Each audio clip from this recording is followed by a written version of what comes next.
ગુજરાતી સાહિત્યના આકાશમાં અમુક સિતારાઓ એવા હોય છે જે ક્યારે બુઝાતા નથી.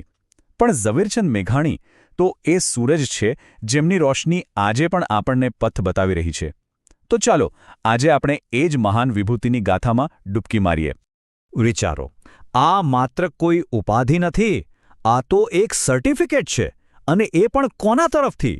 ખુદ રાષ્ટ્રપિતા મહાત્મા ગાંધી તરફથી. સાચું કહું તો મેઘાણીના કદને સમજવા માટે આ એક જ વાક્ય કાફી છે. તો સવાલ એ થાય કે આટલું મોટું સન્માન મેળવનાર વ્યક્તિની શરૂઆત કેવી રહી હશે? એમનામાં આ આગ આવી ક્યાંથી? આ બધા સવાલોના જવાબ એમની જીવનયાત્રાના પહેલા પ્રકરણમાં જ છુપાયેલા છે. કહેવાય છે ને કે કોઈપણ મહાન વૃક્ષના મૂળ એની માટીમાં ઊંડે સુધી ઉતરેલા હોય છે. મેઘાણી માટે આ માટી હતી કાઠિયાવાડની, સૌરાષ્ટ્રની ખમીરવંતી ધરતી. એમનું સાચું શિક્ષણ કોલેજની 4 દિવારોમાં નહોતું થયું. ના, એમની અસલી યુનિવર્સિટી તો હતી કાઠિયાવાડના ગામડા, ડુંગરા અને એના માણસો. પિતાની નોકરીને કારણે સતત ફરતા રહેવાનું થતું અને આ પ્રવાસોએ જ એમને લોકો અને એમની સંસ્કૃતિના મૂળ સાથે જોડી દીધા. આ જ અનુભવ એમના સાહિત્યનો પાયો બન્યો. મેઘાણી કોઈ લાઇબ્રેરી કે ઓફિસમાં બેસીને લખનારા લેખક નહોતા. એ તો ખરા અર્થમાં એક ફિલ્ડ વર્કર હતા. એક એવા મુસાફર જેણે સૌરાષ્ટ્રના ધૂળિયા રસ્તાઓને પગ તળે ખૂંદીને સાહિત્યનો અસલી ખજાનો ભેગો કર્યો. જરા કલ્પના તો કરો, એક માણસ છે જે ગામડે ગામડે પગપાળા ફરે છે અને સદીઓથી લોકોના મોઢે રમાતી પણ હવે વિસરાઈ રહેલી વાર્તાઓ અને ગીતોને શોધી રહ્યો છે. એમણે જે શોધ્યું એ માત્ર વાર્તાઓ નહોતી, એ તો ગુજરાતની ઓળખના 3 અમૂલ્ય ખજાના હતા. સૌરાષ્ટ્રની રસધાર એટલે શું? એ આપણી દાદી નાનીની વાર્તાઓનો જીવંત દસ્તાવેજ છે. સોરઠી બહારવઠિયામાં ખાલી લૂંટારાઓની વાત નથી, પણ પોતાના સિદ્ધાંતો અને વચન માટે માથું આપનારાઓની ગાથાઓ છે. અને રઢિયાળી રાત, એના ગીતો વગર તો આપણો કોઈ તહેવાર પૂરો જ ના થાય, ખરું ને? આ ખજાનાઓ શોધીને એમણે ખરેખર ગુજરાતના આત્માને સાચવી લીધો. આ જ તો મેઘાણીની સૌથી મોટી ખાસિયત હતી. એ માત્ર શબ્દો લખતા નહોતા, એ શબ્દોને પોતાના અવાજથી જીવંત કરી દેતા હતા. એમના કંઠમાં એવો તો જાદુ હતો કે સાંભળનાર બસ મંત્રમુગ્ધ થઈને સાંભળ્યા જ કરે. કલમ અને કંઠનો આવો સુભગ સમન્વય ભાગ્યે જ ક્યાંક જોવા મળે છે. તો ચાલો હવે એમની સફરના એ મુકામ પર પહોંચીએ જ્યાં એક લોક સાહિત્યકારની કલમ દેશની આઝાદી માટે તલવાર બની ગઈ. આ એમની યાત્રાનો સૌથી નિર્ણાયક, સૌથી અગત્યનો વળાંક હતો. ચાલો એ દ્રશ્યને મનમાં જીવંત કરીએ. ગાંધીજી લંડન જવાના છે, પણ એમના મનમાં દેશના ભવિષ્યને લઈને ભારે મનોમંથન ચાલી રહ્યું છે.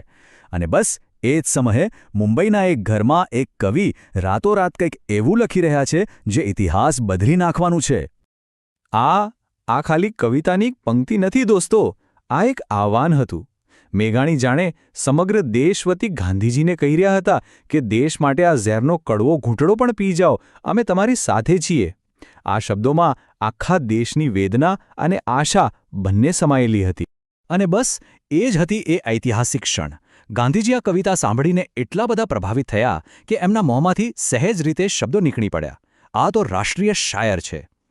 એ એક વાક્યએ ઝવેરચંદ મેઘાણીને હંમેશા માટે રાષ્ટ્રીય શાયર બનાવી દીધા. એમણે માત્ર દેશભક્તિની કવિતાઓ જ નહીંહોતી લખી, દેશ માટે બલિદાન પણ આપ્યું. એમના કાવ્યસંગ્રહ સિંધુડોએ યુવાનોમાં આઝાદીની એવી તો આગ લગાવી કે અંગ્રેજ સરકાર ડરી ગઈ.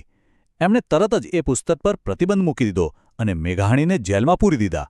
આજ તો એમના દેશપ્રેમનો જીવતો જાગતો પુરાવો છે. તો મેઘાણી આપણને વારસામાં શું આપીને ગયા? એમના ગયા પછી આપણી પાસે શું છે? એમણે આપણને એક રંગ આપ્યો છે, કસુંબલ રંગ. અને આ રંગ જ એમના સમગ્ર જીવન અને સાહિત્યનો સાર છે. જરા આ યાદી પર નજર તો કરો. લોકવાર્તા, નવલકથા, કવિતા, લોકગીત. સાહિત્યનો કદાચ જ કોઈ એવો ખૂણો હશે જ્યાં મેઘાણીની કલમ ન પહોંચી હોય. આટલી વિશાળતા અને આટલું વૈવિધ્ય, અદ્ભુત. તો આ કસુંબલ રંગ છે શું? એ ખાલી લાલ કે કેસરી રંગ નથી.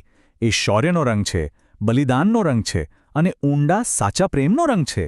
મેઘાણીએ પોતાના સાહિત્યથી ગુજરાતની સંસ્કૃતિમાં આ જ કસુંબલ રંગ ભર્યો છે, જે આજે પણ એટલો જ ઘાટો છે. એમનો વારસો આજે પણ આપણી વચ્ચે જીવંત છે.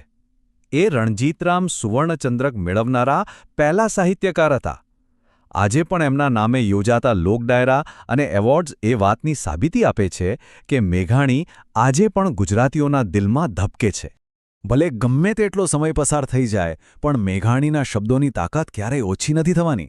આજે પણ જ્યારે આપણે એમની કોઈ રચના વાંચીએ કે સાંભળીએ ત્યારે એ શૌર્ય, ત્યાગ અને માનવતાની મહેક આપણા શ્વાસમાં ભરાઈ જાય છે.